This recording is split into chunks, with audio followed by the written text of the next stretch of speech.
It has come to my attention as the harbinger of chaos that we have had a swelling in the ranks of human mercenaries within the past few decades. This has been result of action taken by my trusted generals to remedy the shortage in manpower after the failure of my earlier campaigns. I ask that this acceptance of human condottieri into our ranks cease immediately, or the commanders that hired them will suffer grievous consequences for their decisions. Of course, I understand that my warmongering ways need to be fueled by fresh blood. Failures against the elves, dwarves, and human kingdoms in the past have taken their toll on the forces of evil. I do not blame my second-in-commands for falling back on hiring of human contractors in such times of desperation. It was human mercenaries, after all, that have fought off the combined armies of the coalition when my very keep was surrounded. This message is not set to punish those I have delegated responsibilities to. Doing so would only discourage the innovative decision-making, which has been crucial to the war effort. Nor do I doubt the qualities of the human mercenary companies. While they may not fight with the bravery of the orc tribes or the strength of trolls, the human mercenaries fight with discipline and tactics that no other force in my army can emulate. I have seen for myself the efficiency in which 1,000 human soldiers can carve through armies through their infamous push of pike. And even with the questionability of hired human soldiers, their reliability remains leagues ahead of those dreadful goblin slaves that they have replaced. And of course, my qualms are not about the lack of qualifications to join the armies of evil. For these self-styled, free companies are little more than trained brigands for hire. Bands made up of the lowest of men. The desperate beggars, thieves, cutthroats and rapists that have nowhere else to turn but the sword. Such beings of vice that would do anything for money, extorting or plundering any village they find. They don't seem to care that when I take over the world, I will plunge the world into eternal darkness. They only care about earning gold and spending it. It is this very attitude that caused the forces of light and good to forbid the use of such mercenaries. Their morally upright ways put them constantly at odds with the murdering, pillaging, whoring ways of the sellswords. That these vile humans owe their loyalty to riches and not to any human king only worsened these relations. After a series of decrees, many of these human contractors found themselves without employ. This quickly turned out to be the undoing of the human kingdoms, as they now had several thousands of armed, disgruntled, and, most importantly, unpaid men roaming their countryside. My second-in-command, ever the opportunist, took swift advantage of this by hiring all of these disgruntled soldiers of fortune and storming all of the human kingdoms in one fell swoop. Our position in the war had changed overnight. If while reading the above, you wonder why I am so anxious to be rid of human mercenaries, if they have brought me such rapid success, then you will have misinterpreted the meaning of the above case. To better one's understanding then, please consider the following case and its similarities to the above.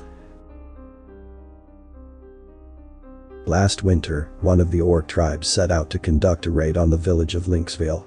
It was a small halfling settlement, which the orcs plundered periodically, as their own land is scarce for resources. During this time, a human free company, known as the Company of the Talon, had set up encampment nearby and was advertising itself for work. The halflings reached out to the Talons, promising the richest and finest rewards for their protection. The Company of the Talon, excited at the very promise of wealth, gladly accepted. The orc raid on Lynxvale was quickly repulsed, and the tribe consequently forced to migrate. When the mercenary captain approached the halflings of Lynxvale to collect their reward, they were met with empty hands. The village had informed the sellsword, doing the right thing is its own reward, and that the halflings of Lynxvale were grateful for their services. Any sensible, informed decision-maker would have known that this would be the result, since halflings are known to place no value on rare minerals like gold or diamonds, instead believing in the purity of heart. But the human mercenaries would have none of it.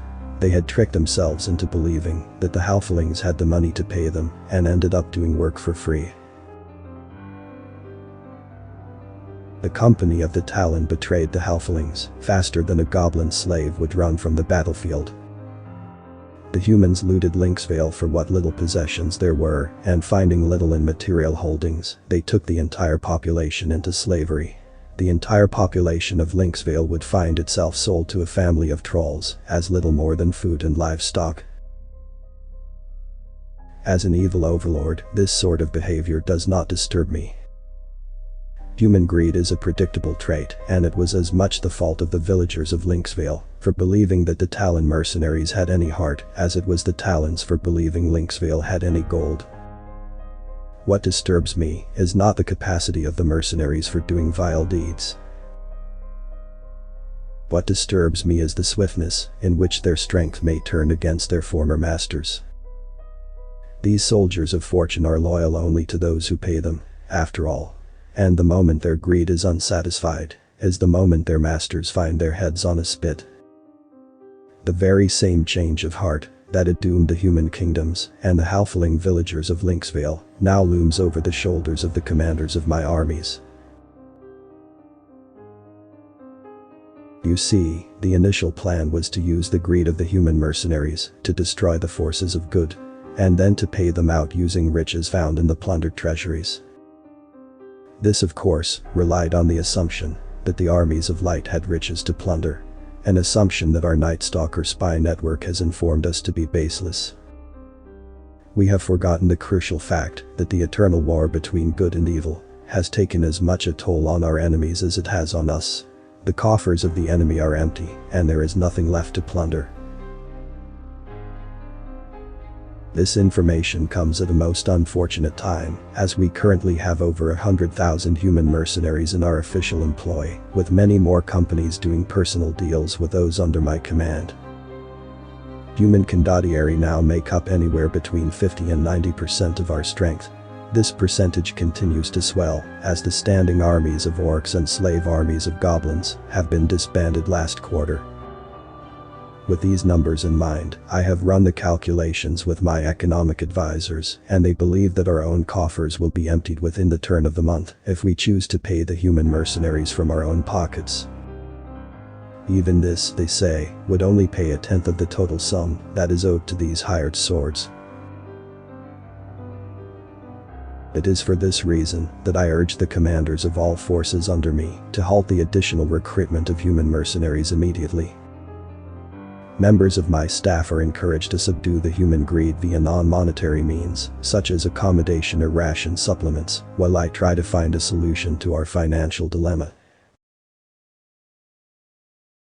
We must act swiftly now, for if the free companies realize that we are incapable of paying their due, we will find ourselves at their non-existent mercy. My commanders and I will surely suffer the same fate as those of the human kings and the halflings of Lynxvale. If this is to be the case, then I would like for the following advice to be carved onto my tombstone for all my successors to see. Never break the chains of a goblin you can't whip, and never give a sword to a human you can't pay. Author's name and the link to original text is in the description.